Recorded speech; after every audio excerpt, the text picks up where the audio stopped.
Ladies and gentlemen, may I please have your attention? The show starts in 10, 9, 8, 7, 6, 5, 4, 3, 2, 1. You are now live with BB3 TV. All right, guys, thank you so much for being here, guys. I appreciate it. We are having some technical difficulties while we are waiting for Mike to figure out how to get his butt on here. We're going to go ahead and we'll talk a little bit about what's happening. So, guys, stick around. Don't go anywhere while we get this stuff figured out. We're going to get digging into this bad boy as soon as humanly possible. We're going to talk a little bit about some of the stuff we're coming up with here for the event. We're going to talk about some stuff we're changing for the event, some concerns that we're going to answer. So stick around, guys. This is going to be a good show. Don't go anywhere.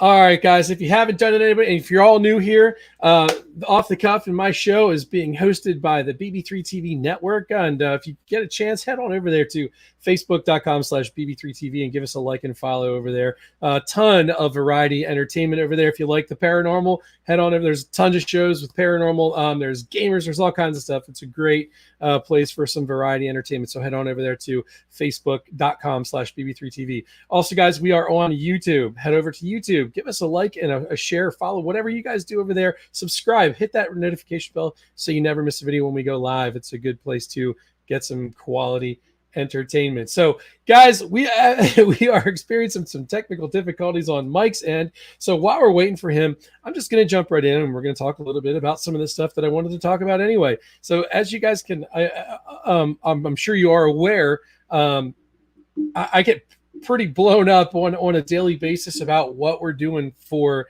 the Gettysburg Civil War Re-enactment, the 160th anniversary. And we're going to jump right into that. But before we do, let's go over to the comment section and see who's checking in. Tell me if you are new here. Tell me where you're watching from. If you show up as Facebook user, please tell me what your name is so I know who we're talking to. There's Mama Two Books. Always good to see you, honey. Shane, let's get this party started. Let's light it up. Yes, the intro. I love the intro. It's killer. They did a great job with that over there at BB3 TV. Yes, event stuff. We always love talking about that. Hey, Denise, how are you? It's always good to see you. All right, please PM me. I have a question. All right, Mike, when you get an opportunity, whoever that Facebook user is wants you to message them. So Facebook user, I can't see your name. So what I need you to do is type your name so Mike knows who we're talking to. All right. Hey, Billy, it's good to see you. Facebook user, I'm not sure who you are while you're watching in Gettysburg. This is my girl, Lisa. Hey, what's up? All right. Ken from First Mass. Is that Suitor? Hey, Gus. I can see you, Dave. It's good. Gus, however you want to be referred to. You can listen for a bit. This will only take an hour. Stick around. All right, so it's D in Georgia. It's good to see you guys. Thanks all for jumping in. Keep if you have any questions, please put them over there in the comment section. I will do my best to get to all the questions.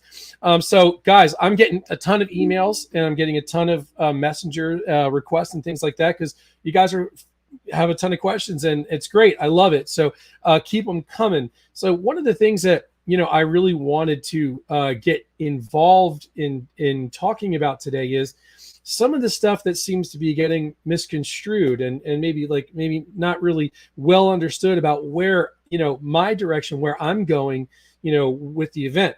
A lot of people are like, oh, this is this is a stitch counter thing, and or it's a hardcore this, that, and other. I really want to get away from all that type of rhetoric, guys, because that's really not what we're doing.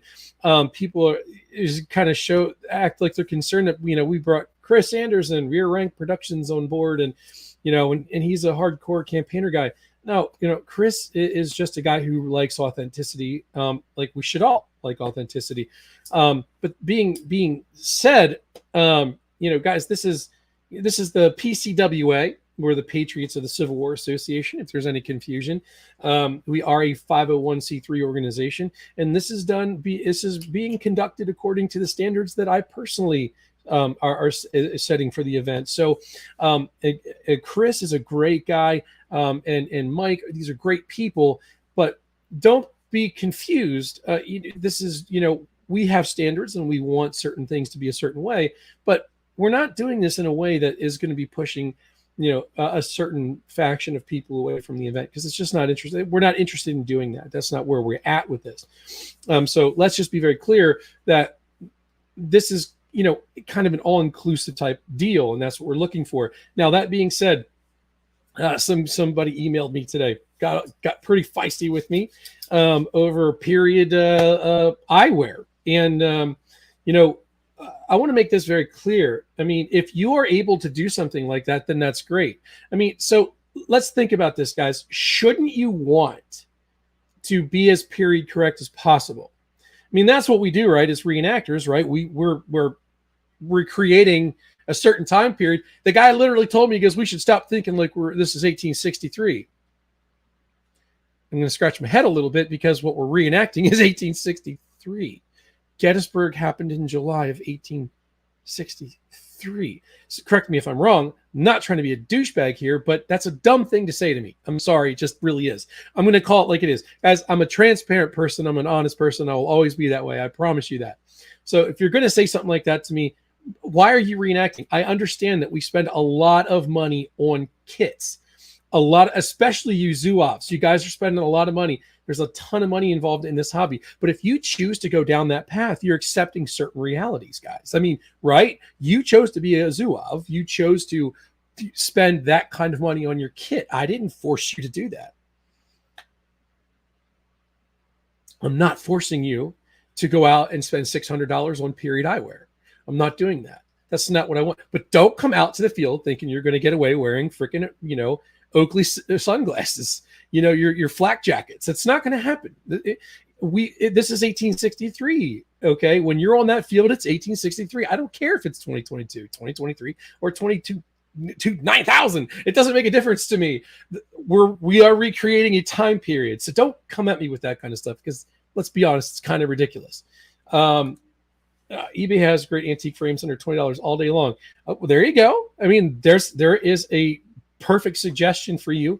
If you don't want to spend big money, I don't know what it would cost to get your prescriptions fitted to those, and maybe it would be a lot of money. I don't know. But guys, let me be clear on this. This is not required that you do that. I'm not requiring that you go and get period eyewear. Would it be awesome for you to take the initiative and go do it? Sure. Why not? If you're able to do those things, step it up. Go ahead. But of course, it's not an expectation. I'm not expecting you to do that. So, kind of get those thoughts out of your head. I mean, when it comes to authenticity, and the standards that we're talking about, it's more about just fitting into the scenario than it is anything else. Okay.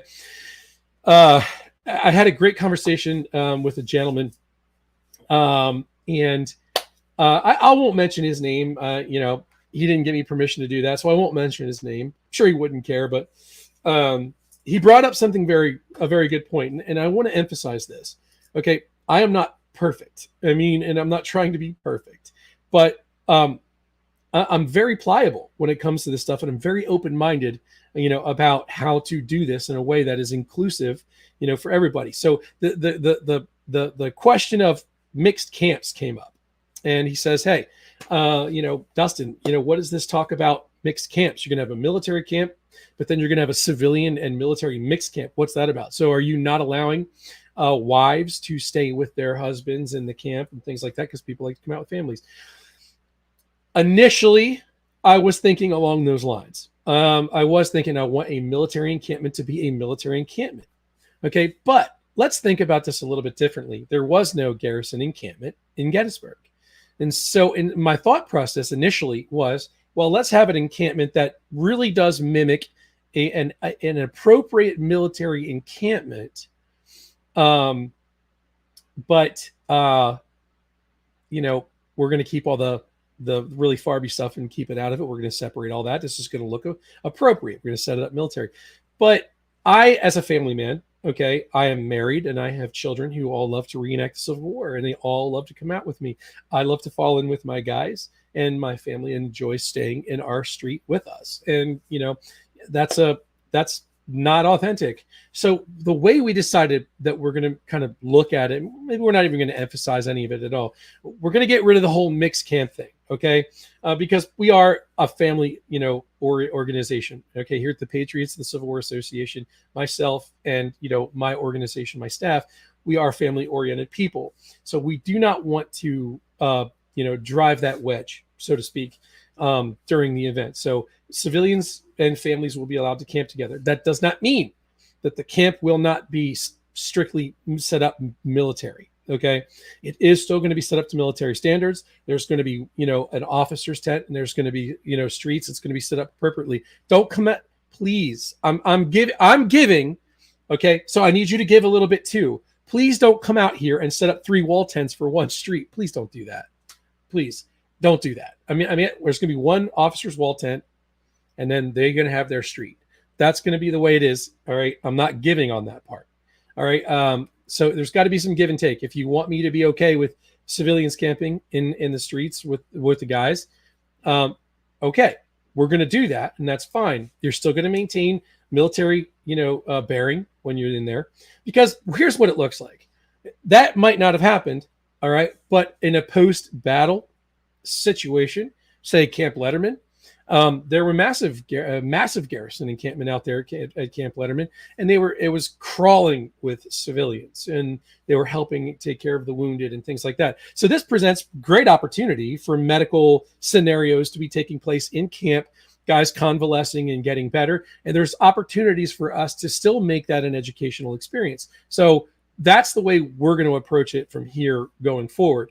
But again, the streets are going to be set up to military standards. So that's it. That's as far as I'm going with that. I'm not giving any more. So don't set 3 wall tents up. I'm going to ask you to take the other ones down, or, move the other ones to the mix. You set up your streets, put as many A-frame tents on that street as you want to, and go about it that way. But you're going to keep all of your stuff that is not military or 1860s period.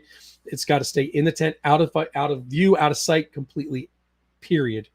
And that's how we're going to do this. Guys, I'm still waiting for Mike. Mike said he was going to call it. Mike, if you're watching, I don't know. I see you just popped up one here on the bottom. You got to try to you need to try to accept the permissions. Yeah. Keep trying to get in, or just call and we can talk. I'll put you on. We'll hold the phone up to the microphone this way, because I'm sure there are people that have questions for you. So again, this is a give and take thing, guys, and I'm very open to your suggestions and things that we want to do to make this an exceptionally great event, 2, an event that the whole family can come out and enjoy, but 3, and it still has to be a very educational situation where people are not being misled by what we are presenting them. So I hope you understand that's why we're doing things the way we're doing. When it comes to uniform standards, Monica, that's a good question. Mike, you can always hit me up on Messenger, and I can kind of FaceTime messenger you or whatever. We can do it that way. I won't be able to see here, but being able to see you face to face, whatever, we can try something. So let's just give that a shot. All right, here we go. I'm going to go ahead and jump over here. I see there's a lot of comments. Let's jump into this stuff here. All right. So this is kind of what I'm saying. I would say everybody is welcome to just have standards for the event. That's exactly what we're doing. We're not trying to be, really ignorant about, really stupid things. Like, just do some research. Okay, what I need you to do is, like, if you were out in the field, you probably you rolled right in from a long march. So look like that. Have a bedroll on. Have your packs on. Be dirty. Get your uniform dirty. Roll around in the dirt. Have some fun. But make yourself look as like you just came off of a long march. And then when you're out there, guys, when you're in the field and you're fighting it out, don't be nonchalant. You just loading your musket and popping off a couple of rounds and, just moseying about. Get into it, man. Bring the intensity, act it out, get into your scenario. Don't, you're not you're not in 2023 anymore. You're in 1860s, and, we're going to run with it that way. I wonder if I could do a screen share. That would really bog us down. I can see, yeah, Mike, I can see you down there. But yeah. Billy says, I have done 2 re-rank events. Both Mike and Chris are great commanders. Good. And there's, like I said, I've mentioned it before. There's a reason why I went the way that I did. And I'm going to lead right into this. Yeah, Shane, that's exactly my point. And, I'm not trying to be a jerk to the guy who said that to me, but that is the craziest thing that you could say to somebody who is literally putting on an event that took place in 1863. Don't tell me not to stop. You're telling me to stop thinking in 1863. This is 2022. I'm sorry. It just cracked me up. I had to have a pretty good laugh about that. Playing dress up with friends is one thing. Teaching history through your performance is another. It's a responsibility. Amen. Whoever you are, Facebook user. That is beautiful. I couldn't have said it any better. That's exactly the point. I was excited to hear there was another event starting. Yes, there is. And again, we're not doing this event because we want to be jerks and we want to step on anybody's toes over at the other place. We're not doing that. It really is not our intention to do that.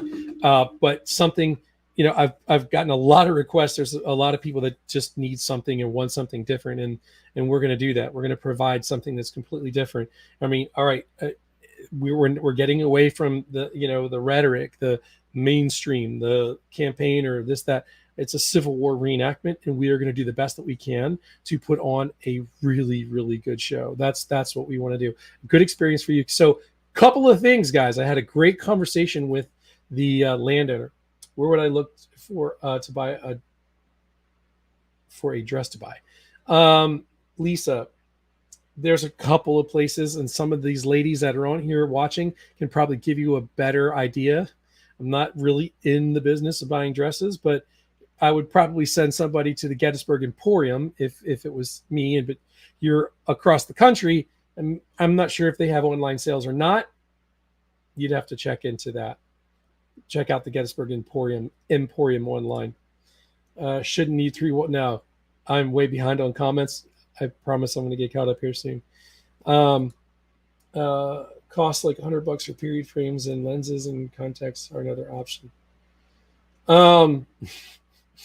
Yes, exactly. You could do those things. That's a great recommendation. As somebody, I don't have corrective eye, issues. I don't wear lenses or anything like that. So it's hard for me to relate to what you're dealing with. So for me, I think that's a great option. Just grab contacts and don't even worry about frames.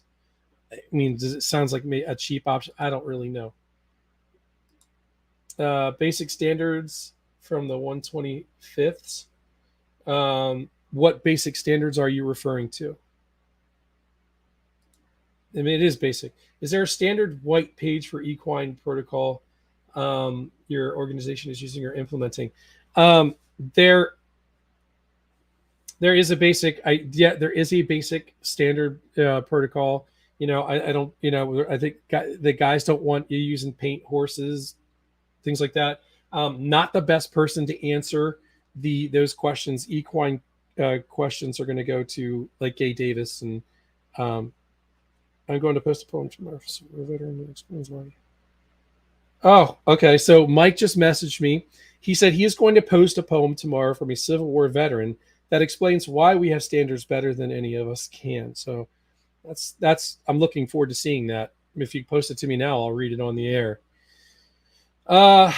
Great. Shenandoah 64 is awesome. I wish I could have been there. Getting into the proper mindset is something I'm really starting to hammer home with my guys. It looks great to spectators and it makes it more fun for the guys. Yeah, absolutely, man. Relax. You're out here to have a good time, but we're also out here to put on a show and really kind of create the atmosphere. I'm going to help create the atmosphere by sending missiles over your head, artillery rounds over your head, and there's going to be shit exploding around you. There's going to be fire. It's going to be crazy. It's going to be off the hook. All right. It's going to be awesome. And our landowners are super, super excited to help us do all the stuff, guys. We're building you And I don't want to go into a whole lot of detail because I don't want to give it up. But at the same token, I want you to be excited. We are building the Emmitsburg Road. That's going to be in the middle of the scenario, obviously. So there's going to be two, a fence road. There's the Emmitsburg Road. It's going to be there. So there's going to be scenarios that's around that. So there's a lot of cool things in the works, man. This is going to be so fun. So super excited to get this thing going. I wish we were closer. I don't even want to wait. Yeah. So if we don't teach history and what costs that we're doomed to repeat it, that's truth. Okay. So Mike just sent me this. 80th Indiana Volunteer Infantry. We are coming, Father Abraham. And it won't let me click the link. Well, that's exciting. That's a long poem. But you know what? Maybe I'll read it anyway, because why? Why not? I hope that this event, a lot of people can see the elephant, as I call it. Yeah, we used to say that all the time. Going out there and seeing the elephant was the whole purpose. Let me explain a little bit what that means. When you see the elephant, when you go out to the field, all right, and like we saw 15,000 Confederates coming across the field towards us with bayonets glistening in the sun, and what an insane experience that was. Like, I can't explain to you what that looks like. And in reality, I would have been scared shitless to see those men. They're coming to kill me. Those guys are coming across because they want to kill me. And that's the kind of mindset that you have to put yourself into when you're doing this. Those people that are coming at you to freaking kill you. Okay, so those are the kind of things that you need to be thinking about when you're portraying these guys out in the field. So put yourself in that mindset. And when you're moving forward and you're advancing on a position, you're not just standing up there, strolling up there, man, I'm going to walk into this. No, man, you're freaking ducking. You're kind of getting down. You're keeping your head low. Yeah, you're keeping your lines, you're keeping your formation, but you're ducking down. You're trying to not get shot in the face. So those are the kind of things that, those little things that you could do to really make this look amazing. And guys, you're going to be filmed. I'm not going to, this isn't verified just yet, but I've been contacted by a gentleman from Netflix who was interested in doing a Netflix documentary and filming during this event. You may be on Netflix. You may be getting filmed and be put on Netflix. You're going to want to look good doing it. So keep that in the back of your mind. Lisa, this is good. Check the Facebook Civil War sale groups. There's a lot of them. Hey, what's up? Facebook user, don't know who you are. Might want to put your name. Yes, I have no idea what who that is. I just put your names. It's just going to be a lot easier if you do that for me. All right, so guys, let's take a second. It's not terribly long. Let's read this. All right, so it says, John Hendricks was the last living veteran of the 89th Indiana Volunteer Infantry Regiment. This post-war poem is said to express his concern that future generations not forget what Union soldiers, i.e. the boys in blue, held most sacred, the country and flag they fought for. This poem is a favorite amongst Civil War reenactors. Okay. I've never heard this. So, hey, Georgina. All right. So when the comrades have departed, when the veterans are no more, when the bugle call is sounded on that everlasting shore, when life's weary march is ended, when campfires slumber long, I have to make this bigger. Who will tell the world the story when the boys in blue are gone? Who will tell about their marching from Atlanta to the sea? Who will halt and wait and listen when they hear the reveille? Who will join the swell, the chorus of some old Grand Army song? Who will tell the world the story when the boys in blue are gone?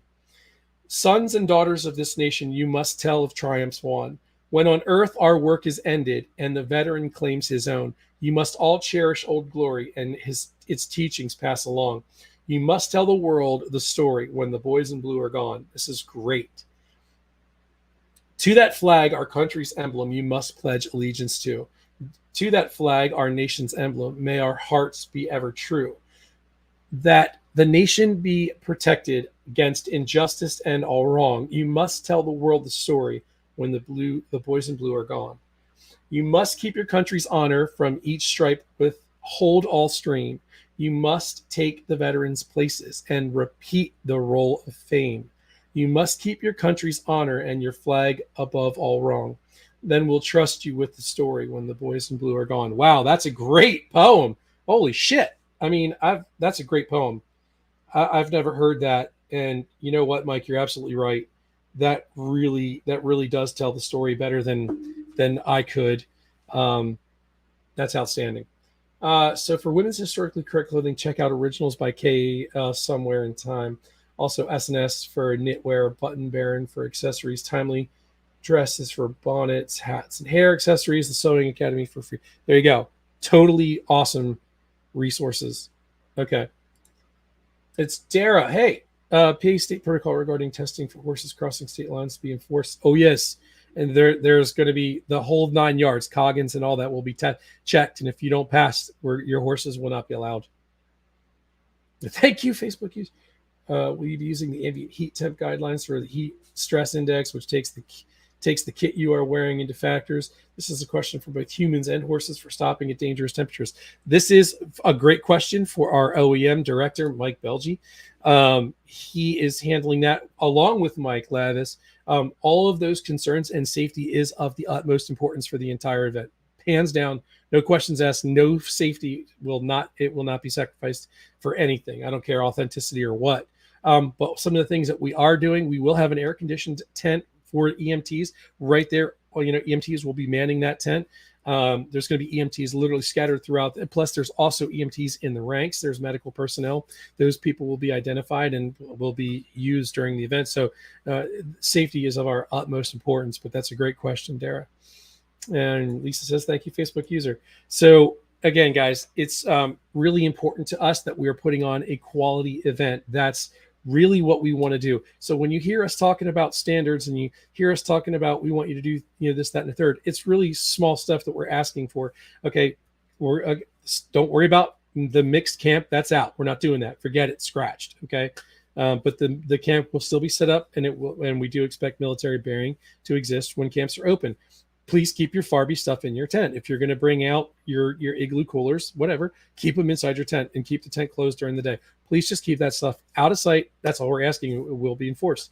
When you come out in the ranks, when we put you in a regiment, like let's just say you're going to be in the Iron Brigade. If you're in the Iron Brigade, try to get a Hardy hat. You got almost a year to save a few bucks and grab a Hardy hat, because we are going to do that scenario. It would be great if you could fall in and maybe get Corps badges. Again, we have to see where we're going to be before we say yes, we're definitely going to provide you with Corps badges for the event. I would love to do that. Yes, or keep your metal cot covered or hidden, just whatever. Look, I am all about comfort, guys. I'm a mainstream guy myself, so I do like to have the comforts, and I just keep that stuff completely out of sight. I will not let a spectator look inside my tent. You will also have ice angels, correct? Yeah. So how we are going to, we're actually kind of approaching that a new way. And how we're going to do that is really in close proximity to the battle. We are going to have multiples of gallons of water in tubs, and we're actually going to fill those bins with ice, and it's going to be super cold water, and they were going to be within like walking or running distance, from any battle location that we have out on the field. We already have locations selected for that. So we're going to be making sure that cold water and any type of emergency, type of situation is going to be easily managed within a matter of seconds. So, and we are going to be using the yellow flag protocol during the event. So if there is a real medical emergency, someone is going to wave the yellow flag. The event will come to an immediate halt, and everybody will stop and just get a break for shade and make way for emergency personnel to deal with the situation. So we do have a lot of that stuff kind of lined up and ready to go. So believe me, safety is first and foremost on our minds. That's where we're at. Here we go. We're going to have water on the field for us if we run out. Absolutely. Again, this is one of the things that we want to do, because, this is a living, breathing event. This is kind of an immersion event where you might not be fighting, for 3 hours, but the event's still going on. Like if you're, out on the field, okay, and you're, you're running out of water, there's going to be people that can, get your runners, get your guys to go take your canteens. You can't leave the line. You don't want to leave your position, but your runners can go and get you your canteens. Going to try to keep this all flowing like it would have happened. And again, same with your ammo supply. There's going to be an ammunition wagon, and I want you to be using those types of resupply type, situations. So guys, I see that. I'm really sorry that I couldn't get Mike on here. Mike, you should call me. You have my phone number. Just call me. So Mike says standards are more about attitude than anything else instead of what can I get away with. It needs to be what is the best way I can do this. That's directly from Mike. And I totally agree with that. And again, it is mindset. People saying, oh, it's not 1863. Stop thinking like that. That's foolish thinking. We are recreating 1863. What else can I say? Okay, give me a second here, Mike. I'll call you. We're going to call Mike. I'm going to kick you out of the studio here, Mike.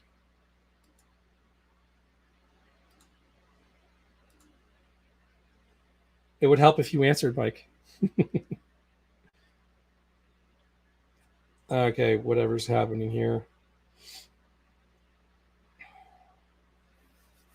Okay, well, Mike, you're going to have to come on another time. All right, buddy. Unfortunately, because I had some things I really wanted you to address. And a lot of this stuff is like, reenactorisms and this and that. And, one of the reenactorisms that I wanted to talk about, is, guys, and we're already touched on it, like certain like rifles and, things like that. Guys, the basic simple principle is, okay, I don't expect you to go out and buy a completely new freaking kit. Don't expect you to do that. All right, use what you have. A lot of union, wear like sack coat, that works for just about everything. Okay, what makes the difference is don't be afraid to take stripes off of your shoulder. Okay, we don't need 17 sergeants in a company. Okay, don't be afraid to bust yourself down to buck private. It's okay to do that. How you doing, Facebook user? Yes, this is the key. Before you even take the field, you guys should have already drank a ton of water pre-gaming for this event. You already assume that it's going to be 100 freaking degrees. Just assume that it's going to be 100 degrees, and you already know what you need to do if it's 100 degrees. Hydrate, hydrate, hydrate. It's that simple. Just be smart about it. How you doing, Facebook user? I don't know who you are. Thank you for sharing, Patricia. I appreciate that. Don't wear Doc Marten boots on the field. Again, that's a simple thing that we're asking. Don't come out there in your Texas steers. You know what I mean? If you have a problem with your feet, as some folks do, okay, we understand that there's things that you are going to have to do. Do your very, very best to hide your shoes. Do what you got to do. But I don't want you to not come out and enjoy the event. But at the same time, do the very best that you can. And another question that keeps being brought up to me is women reenactor. Excuse me, I apologize. Dinner is talking back to me. Female reenactors are allowed to participate. Okay, but what we don't want to see you out there, looking like a female. And some of the ladies that have sent me their profiles and pictures of them in the field, they look great. They hide it really well. Okay, guys, Mike is calling. How you doing, brother? I just remembered, that first chat room that you and Chris and I were on, that Chris called Gettysburg Conspiracy? Uh-huh. That's where your number was. I'm looking all over the last 2 days when we've been talking back and forth. Okay, well. I said, wait, it's under the third one. There you go. All right, man. Well, I'll tell you what. You are now on the air. I hope can you guys watching this right now, can you hear him through my microphone? If you can, just kind of give me a thumbs up. How you doing? It's good to see you, Kevin. Kevin is the campaign. He is the Confederate campaign. He's heading up the campaigner brigade, forming that. So anybody I've who seen his name out there a couple right. times. Well, I'm talking to the people on the show. So, all right. So you guys can, if you're a Confederate, reach out to him. All right. So yes, they can hear you. All right, man. So talk a little bit about your role here and what, as the Union commander, what is it that you want to see on the field?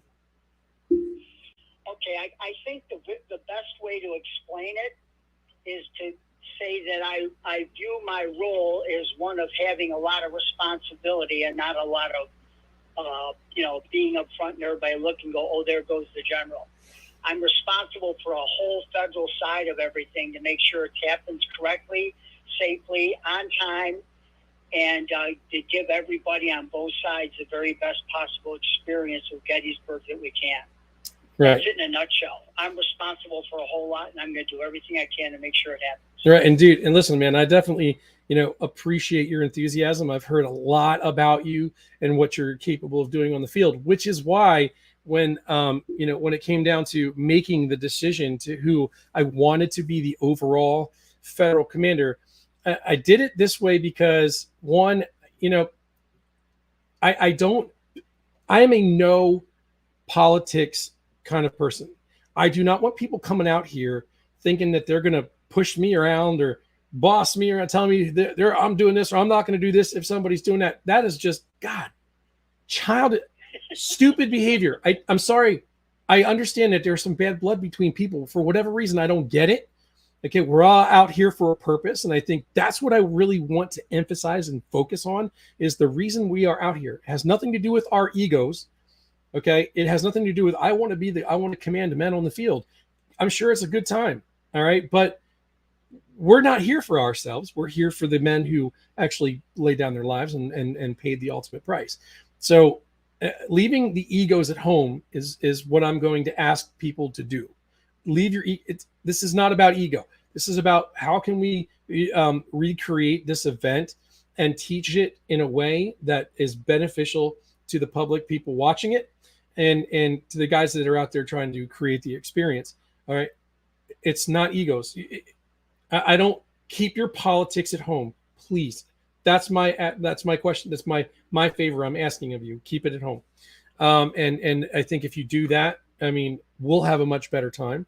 There will be less fighting. So tell me, how do you intend on dealing with guys that come out, as you're the overall commander? That doesn't mean that guys are not going to have command of their units, because they are. It's going to be, shit rolls downhill. And guys, notice that I do have a parental advisory because I do tend to cuss once in a while. So talk a little bit about that. I don't micromanage anything. What I do is I'll work with the battalions and the leaders that I'm given to work with. And then it's up to my staff and I to get them on board with the same vision that you, Chris, and I all share for this event. And it's up to me to get them in on it and to get them in the right place at the right time, explain the importance of it, the whole thing. That's my job. Mm-hmm. And then my staff sees that it's carried out. So, but as far as commanding the own battalions and companies, we don't touch that. We don't touch that at all. Men work much better when they're commanded by people that they know better. Yeah, absolutely. And that is exactly why I made the decision that I made, to bring somebody that's basically, you guys are, in my opinion, outsiders in a way, as far as in my circles, but I know that you guys put on excellent events. I know you guys do great things and you are excellent working with other people. And I want to keep the politics out of it. And I know that you guys do your best to do that and you work well with other commanders. So that's why I made the decision that I made to put you guys where we put you. You know what I mean? And believe me, we're grateful to have you guys. And I think because we do, and it's just going to be a much better, well-rounded event. And that's really our ultimate goal here. And to make sure that we're teaching, the history as best as possible. Yeah, and I'll add to that, Dustin. When Chris and I started looking at your post, because we've worked together so closely for about 14 years, we're so much on the same page. And we went back and forth and said, "Are you looking at this? Yeah, this looks interesting. Yeah, what do you? I think we should ask. Yeah, let's ask. It never hurts to ask and see what he's all about." And the reason we did not make a final decision until we saw met you and Scott face to face and saw the property was because if it's not going to be a good fit, we're all wasting our time out there. And the way to tell that the best is eye-to-eye contact, face-to-face conversations, and you being a Buffalo Bills fan didn't hurt at all. And, but, we wanted to have that personal contact before we had decided that if the commands were offered to us, we were going to accept it. So we like the fit. We're excited about the fit. We're excited about everybody working on this, and we're excited about the property. Did you say something about the Buffalo Bills? Yeah, I did. Wow. Maybe we'll just leave that Buffalo Bills background there for a little bit. That was the first thing you said to me when I got out of the car. That's right. Bills fan. He had the Bills. He was rocking the Bills hat. I already knew right then and there this was going to be a good fit. Yeah, as soon as you said that, that's it. We're good. Yep. Hey, man. Got to love Buffalo Bills, baby. It's going to be a great season. I'm excited for it. But let's stay on track here because, one of the things that I want to do, is really emphasize that, people are questioning you guys because you guys are associated with, the progressive side of the hobby. What can we do to ease people's minds and say, look, this is an all-inclusive event, but these are just simple standards. What's your approach to that? Well, first of all, yeah, we do have standards and we do have expectations. And I think a lot of that is based on the poem that I sent you and read.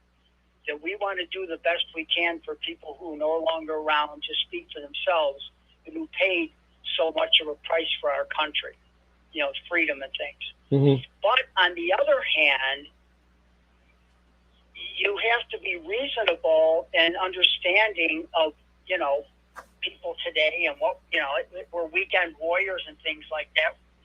And that not everybody's going to have the same preferences for camping, and that sort of thing. Our standards really are much more along the lines of drill, training, correct battlefield maneuvers, and safety. It's really much more most of our standards lie. We expect a whole lot out of our officers. We demand a lot out of our officers as much as we demand a lot out of ourselves. If everybody does their job, we have a wonderful event. Absolutely.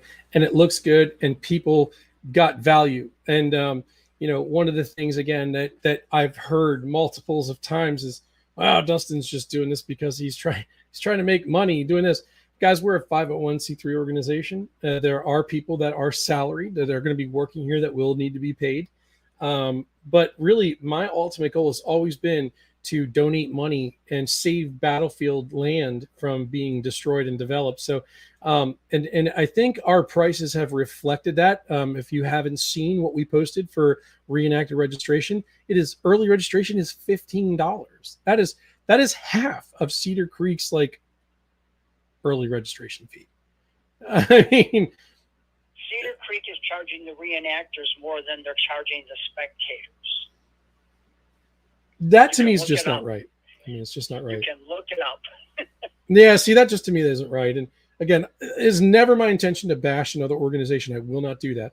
I respect these guys for what they do, including the Daniel Lady Farm. Okay, and I'm getting tired of some of their people trashing us. I'm getting sick of it, but I'm not gonna get on board with bashing these people. I won't do that. They're putting on something that it keeps the history, fresh in people's mind. I might not like the way they do it. Doesn't matter. They're still doing something, and that's a good thing. And it's good for Gettysburg. And again, that's another reason why I want to do this, because I love Gettysburg so much. I want to do my part to make a difference in that town. And that's another reason why, that's one of my motives for doing this. And guys, things are moving along at such a smooth and great pace that, it's people want this, and reenactors want this, and the townspeople want this. So this is a very good situation for everybody. It's not a money grabbing event. We made prices the way that we did because you still have to pay for the event. What you have to understand is this event's going to cost upwards of $250,000. It's a lot of money. And for us to do that, we do have to, unfortunately, ask reenactors to pay a small fee. I don't want to gouge you guys. So I'm giving you a 4-month period of time, basically, to get in at $15. That's cheap. And then it only goes up to $20. Then it goes up to $20 for like another few months. That's still cheap. That's still a fraction of what Cedar Creek's charging. And then it goes up to like $30 or $35, whatever it is for walk-ons. That is still ridiculously cheap. Our top of the scale is still cheaper than some folks' lower part of the scale. Now, one of the other things too that was brought up to me, what do you charge the spectators? All right, guys, we have land rental fees. We have land rental fees that are not cheap. Okay. And it's not because the people that are renting the land are stingy or greedy. No, they're giving us their property that they work and they use to make a living. And they have to make certain sacrifices to make this happen. Okay. And to do those things, it requires that they should be compensated for that. And so it's not unrealistic. So, we are giving, the standard is like $1 or $2 a ticket is what GAC paid other landowners. We're doing $5. We're doing $5, to give them a decent amount of money for what they are doing for us. Okay. So when we go out there, we are going to respect the property. You're going to treat that property with the utmost respect. Okay. You're going to clean up your trash. You're not going to leave anything lay out there. When, there's trash receptacles where we're going to have trash collection points, you're going to use them. So guys, we're not asking too much. You know what I mean? So when we charge spectators, it's like $25 a day, but we're going to do a sliding scale. If you buy 2 days, it's going to be cheaper. You buy 3 days, it's going to be cheaper. We're going to do a family package, because look, a family of 4 that comes out should not have to spend like over $100 to get into this event. We don't want that. So we're going to create family packages. We're going to make this affordable across the board. So that's what we're thinking. Okay.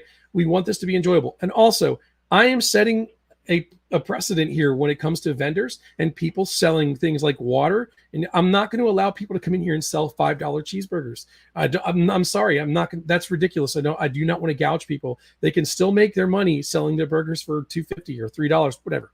And it's just an example. Okay. I'm not going to allow $4 bottles of water. Okay. It's gouging and it's not fair. Okay. We are all experiencing difficult times right now. And it's not fair to do that to people. And it's almost like you're being punished to come out to the event. We do not want that. We do not. That's not the atmosphere we're trying to create. So please get off my ass when it comes about money, okay? Because this is not what this is about, but it does cost a lot. And if you want to save Battlefield, this is Battlefield land. This is one of the ways we can do it. All right. So it's not about money. It's about education and history. Hoorah. If reenactors need gear I think she meant to say need, that don't have money for it, there's reenactor yard sales on Facebook. But there's also people that if you want to come out, and this goes for the authentic side as well, guys. If you want to try out, if you want to try being an authentic, campaigner for the weekend, you know how easy, nice it is to not have to haul out like a shitload of tents, like bringing out a bunch of tents, and you're bringing out like all your cots and your gear. Throw whatever you can carry on your back and drop it in the field and go into the fight and not have to worry about that stuff. I think that's pretty easy. But if you wanted to try it, there's guys that are willing to give you stuff to do that. If you don't have what you need, there's plenty of people to help you. So what does Mike think about having Make-A-Wish families come to the event? Mike, I think, weren't you the one who actually brought that up when we were out in the field about having these kids come out to the field? I may have. I know a couple of us were talking about it. I think that stuff is awesome. I think that's great. I Yeah. think we can make that, if we're not doing stuff for people, why are we even there? As much as preserving our history and things. But yeah, I think we should always be doing stuff for people who, will really benefit by it. Absolutely. So, if I could just say one quick thing about campaigning type of things. Yeah. One of my goals for this weekend is to do what I did at Perryville several years ago. I was commanding a brigade and 3 regiments, and I got most of them to spend one night under arms on the battlefield, where we just stacked arms and dropped. Everybody just stacked arms in the line of battle, laid down with their blanket rolls, made little company fires and stuff, and everybody just slept there. I had almost a full brigade to doing it. And all I said was, come on out and try it one night. Just try it one night. And if you have to go back to your tents or whatever, you have to go back.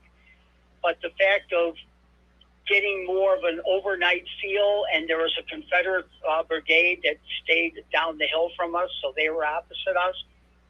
And just the idea of the more personal involvement and understanding a little bit more what the soldiers went through, appreciation that we could do that. So that's kind of one of the things in my back of my mind as we're going through the property and stuff of where I can do that and how I'll be able to set that up. Right. So, but it sometimes it's just as simple as give it a try one night. Just try it once. And you can always go back to your tents or whatever. Absolutely. And Shane just made a comment. Shane Pinson says that goes with my idea of a mobile battalion. And that's what we were talking about, kind of keeping this thing kind of flowing. And like the scenario is, or the weekend is about immersion, and getting that Civil War experience, the 1863 Civil War experience. Imagine. So it's a good opportunity to try something new. You know what I mean? But I'll tell you, I'm going to tell you this right now, right out the gate. If I find out there's people out there bashing other reenactors, I'm going to personally drag you off the property because I don't want you. You're poison. We don't need that crap here. The reenacting used to be a very family thing. Like we were family, all of us.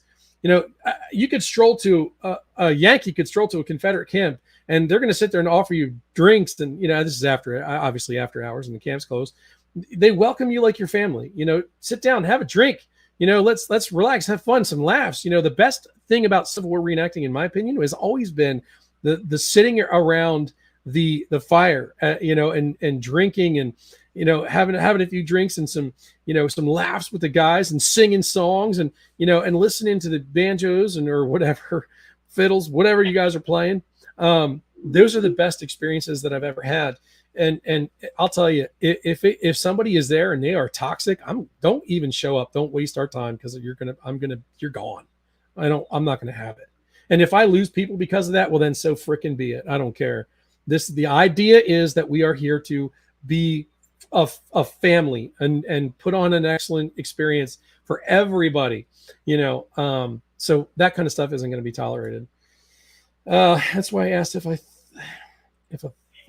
organized trading post of swords people may be more inclined to go to a central location than ask individuals. Yes, the brotherhood of reenactors. That's exactly right. We're all out there doing the same thing. So this the trashing and stuff like that isn't going to happen. Not here. And if it does, and I find out about it, I don't even think I'm giving you a warning. Just go. Just get the hell out of here because it's toxic and we don't need it. We're all here to be together and do something, in a cohesive way. And you know what? When we were out there on the field, me, you, Chris, and Scott, one of the things that we said, Chris mentioned was, this is a dance. This is a dance. We're not enemies, even though we're portraying enemies. We're not. We're actually working very cohesively to present. We're putting on a massive play in an outdoor setting, and I never even thought of it that way. This is literally a massive production that we are orchestrating in the middle of these beautiful fields in the middle Yeah, of. that's exactly what it is, and we're doing it without rehearsals. Right. We're going to go out there and get it right the very first time, which is why we get so specific on who's going to be doing what. Exactly. We're trying to, put on this play that the script has already been written. It was written 160 years ago. Amen. Amen. And so now, really quick, do me a favor. You mentioned to me, how you doing, Greg? You mentioned to me that you had put out some fires. There were some fires with the Zouaves. So what was going on there? Well,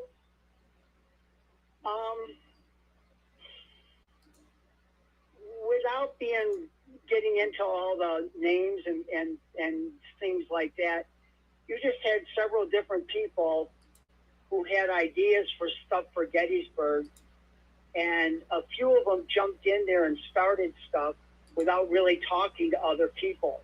And so you had all these people trying to jumpstart every different things all at once. Okay. And when they found themselves at cross purposes, some sparks flew. So I spent a lot of the day today dealing with that. Okay. So But, I'm going to do something here.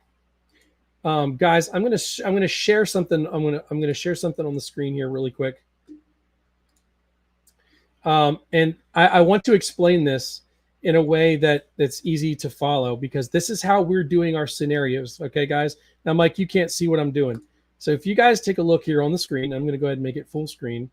Okay. What you see here is a map of of Custer and Stewart, their fight in East Cavalry Field. Now, I'm only using this as an example. Okay. Picture a map like this. Okay. As you can see, you've got Union guys laid out.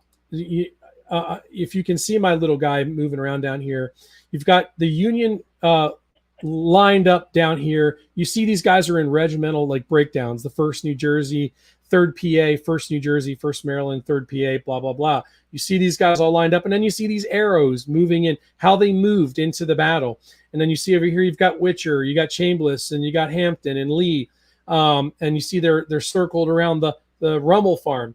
Okay, what we're going to do is now if you were to take all of these guys off that map, okay, and you just see the topographical map here, we're going to use a topographical map of the land that we're using. And then instead of trying to write out these long drawn out scenarios, we're going to overlay on the property map that we're using where your regiments are going to or are supposed to line up and be for whichever scenario. So you're going to get a packet handed to you that you can study, and listen, this is going to be on the commander level. Okay, we're not, because like in the Army we say shit rolls downhill. Okay, it's going to be put out, it's to brigade commanders and regimental commanders, whatever, and those guys are going to be responsible for making sure their guys are where they need to be. And instead of trying to get everybody to understand like a whole bunch of written out long-winded literature, you're going to be put on the map. Okay, the 2nd Virginia, this is where you're going to line up on the property. This is where you're going to be for if you're the 3rd Virginia. And that's where you're going to line up, and you're going to move in and follow these arrows. That's the way we expect you to move. It's really going to simplify the way this battle is run. It's going to be so much easier to orchestrate because you're going to really have an understanding about how to move. And I think doing it this way, which is completely new, and as far as I know, it's never been done this way, it's going to make everything so much easier to manage. So it's really going to fall on your commanders, and you can back me up on this. And like you said, you're not going to micromanage. You're going to give these guys their instructions. They're going to know where they need to line up because they're going to see it on the map. And we're going to have walkthroughs before the event. So they'll literally have eyes on where they're expected to be. So it's going to be really hard to screw it up. What do you think, Mike?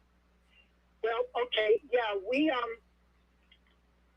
Chris loves PowerPoint, and he'll have all that detailed out pretty much exactly as you described it, instead of a lot of words just showing the formations.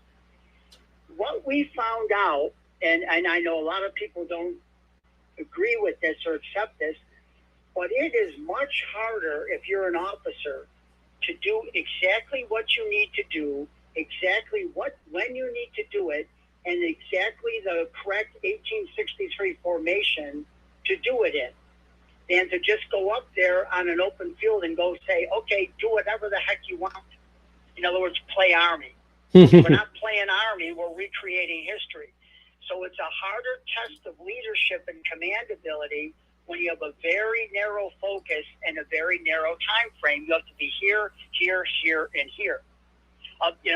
And I know a lot of leaders disagree with me on that, but anybody can go out there and just say, okay, guys, charge or retreat or go left, go right, and just wing it. Anybody can do that. Right. So what we're going to be asking of guys is quite a lot, especially the commanders, but it is history. All right. Give me a second, Mike. Now, Rick just jumped on here and said that I'm muted.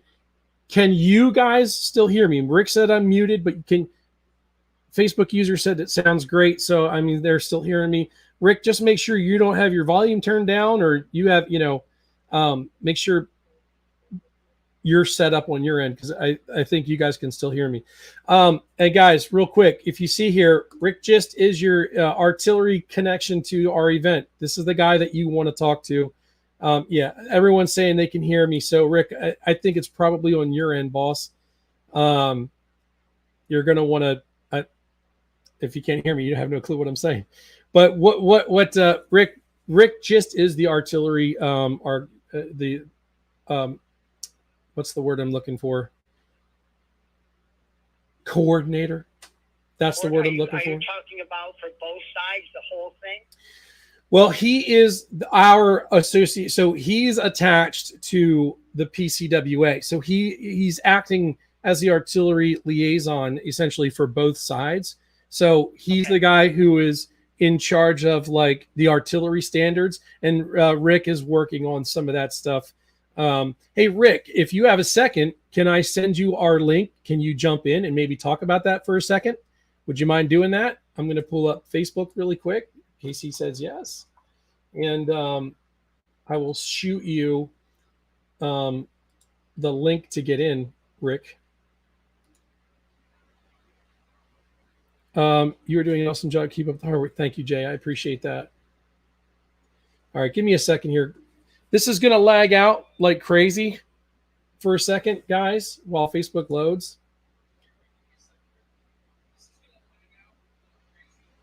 All right, so we're going to go ahead and bring Rick in here really quick. Mike, I'm going to set the phone down. Just hold on. Yep.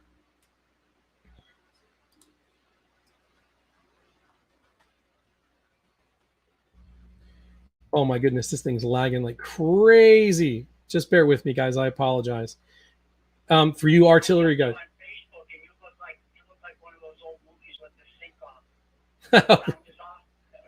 One of those Japanese movies. That's what you look like. Is that what I look like right now? Okay. Well, on my phone anyway. And that's what I look like to everybody else, I'm sure. Facebook lags out so bad. All right. Rick, I sent that to your messenger. Click that link and jump in, and we'll talk a little bit of artillery. And I'm going to go 100 miles an hour quick. All right, we good? All right. All right, there we go. Sorry about that, guys. That's funny. That's really funny. You get a kick out of that. All right, Rick. When Rick jumps in here, what we'll do is we'll talk a little bit about artillery, and we'll talk a little bit about the standards, what he's expecting. Hello, Charlotte. I'm not sure who you are. You're just a Facebook user to me. Yeah, guns. Love it. I love artillery too. Questions for Mike. Will we have a battalion chaplain? Will we have camp pickets? And also, can we work on doing rations? Okay. Hi, Shane. First of all, I'm leaving rations up to the individual regiments. If I try anything more than that, it'll just weigh us down and stuff, and logistics that we don't want to do. But we'll encourage each regiment to do their own rations. That's what's always worked out best. The same with the chaplains. I know of at least two that are personally that are going to be there on the Union side, and 2 on the Confederate side, that I know are going to be there. Again, that'll be like at the regimental level, but I'm planning on Sunday morning of having a church service or worship service at my headquarters before we get started on Sunday morning. Okay. So I just haven't told the guy yet that he's going to do it. Yeah, and I do believe there is a gentleman who portrays Father Corby who expressed an interest in coming to the event. I think that'd be cool. Well, we have a spot for him. We'll have a spot for him. And I think that would be really cool. It'd be great to have Father Corby, represented in this, Shane, we do a lot of that down here at the events in Georgia. Yeah, that's where he was. So yeah. Right. How you doing, Peter? Okay, so while we're waiting for Rick here to jump in, I don't know if he's having technical issues. Let me check my phone here. All right, Rick, go ahead. I don't know if you're seeing this. Go ahead, click that link. We had you on the show before. It should be easy for you to jump in. For whatever reason, we are having some technical difficulties with the show. Did I answer all of Shane's questions? Well, I'm not seeing it on here. Yeah, well, okay. He said, here, I'll put it back up on the screen. All right. Will we have camp pickets? I think we should have pickets. I mean, if it's a living, breathing event, you should probably do that. Immerse yourself and do it right. But I'll let you answer that. One of my ideals for this is to have both sides. As I mentioned, having people camp on the field under arms. We'll have the Confederates across the way where they would have been, historically. So yeah, you're going to want to put pickets out and things like that. Okay. I believe in heavy uses of skirmishers. I'm a big skirmish user. Okay. So we'll have skirmishers all over the place out there. And for whatever reason, guys, I can't get Rick to get in here either. We are just not having a good day for this. StreamYard usually works pretty good, but okay, so I was with the 88th SNY for the 150th. I'm not sure what that was. Okay, but so there you go, guys. Do you have any other questions? Or Mike, is there anything that you want to put out before we wrap things up?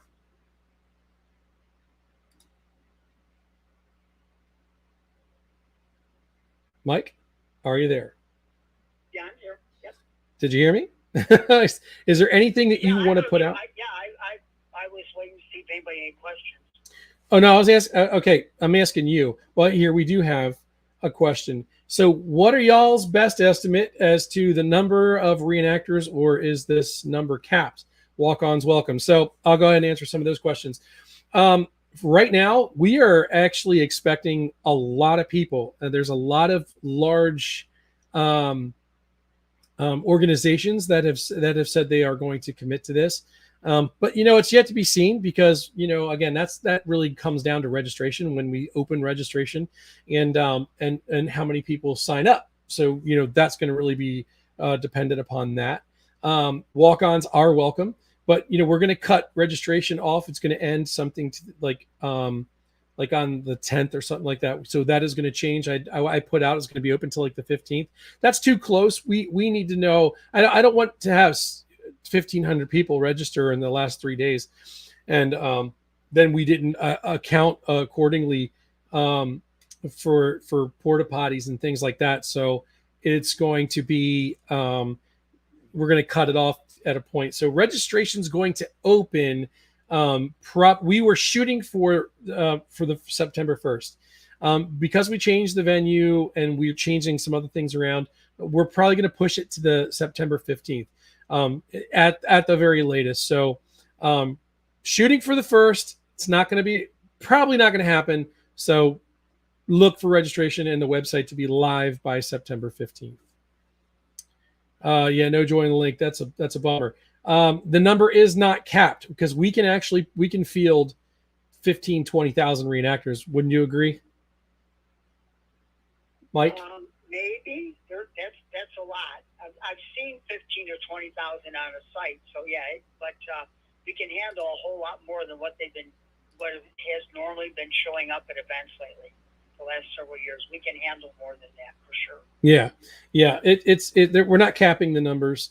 And again, I wish we had an opportunity to talk to Rick, because we really want to get artillery to have a voice. And same, I'm going to get again I think next week, or not even, we might not even wait till next week. Maybe this weekend, Rick, you and I can get together, do another live here, talk a little bit about artillery. And I also need to get some Cav guys on here, and we're going to talk Cav too. So we'll do that this weekend. Look for a show to go on Sunday. So Cav guys and artillery guys, let's shoot for that this weekend.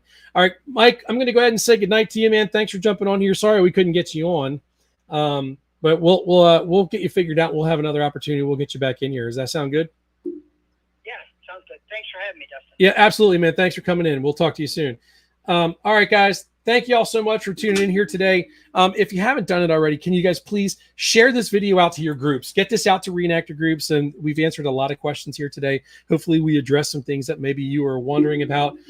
Again, I'm always available. And if guys, please, if you didn't hear it from me, if it did not come from me, if it didn't come from somebody on my staff, Mike Belgie, Jim Beagley, or Lee McGinnis, or Chris Anders, or Mike Lavis. All right. Ignore it. Okay.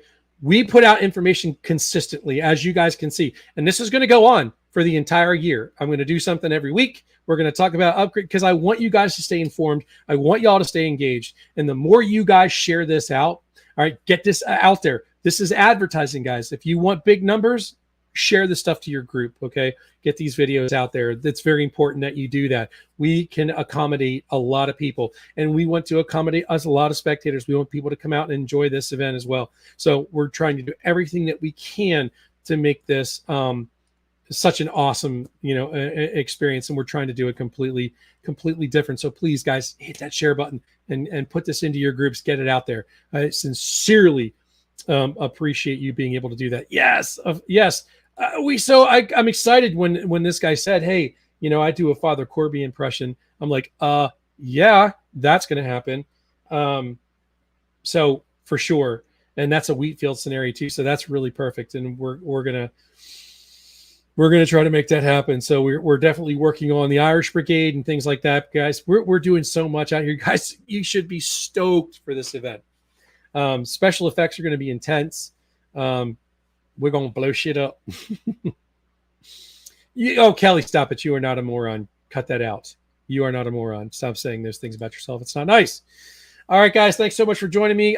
Stay tuned. Again, Sunday, make some time. We'll probably talk for an hour. I'm going to get some artillery guys on here. We're going to get some Cav guys on here, and we're going to talk the other aspects. We've done a lot of infantry stuff, and now we're going to move into the equine and things like that. So I'll try to get some other folks on here who are smarter than I am when it comes to that stuff. So God bless you guys. Thank you all so much. And I will see you all next time. Please go to facebook.com/BB3TV. Like and follow us over there. All right, guys, there's tons of entertainment to be had on BB3 TV, and it is constantly growing. We are constantly bringing in new talent. So by all means, please go over there and do that. I'm going to go ahead down here because I just saw my buddy pop in. Tom, it's good to see you. You're always a late bloomer here for some reason, but I appreciate it. Will there be a pickets charge? That always depends on numbers, but I will tell you the way it's looking, there's going to probably be a pickets charge, and we're building the Emmitsburg Road. We have a clump of trees. I mean, it's going to be awesome, and lots of pyro. All right, guys, thank you so much. Please share this video. Head over to Off the Cuff with Dustin Heisey. Like and follow me over there, guys, when I do talk about other stuff besides the Civil War.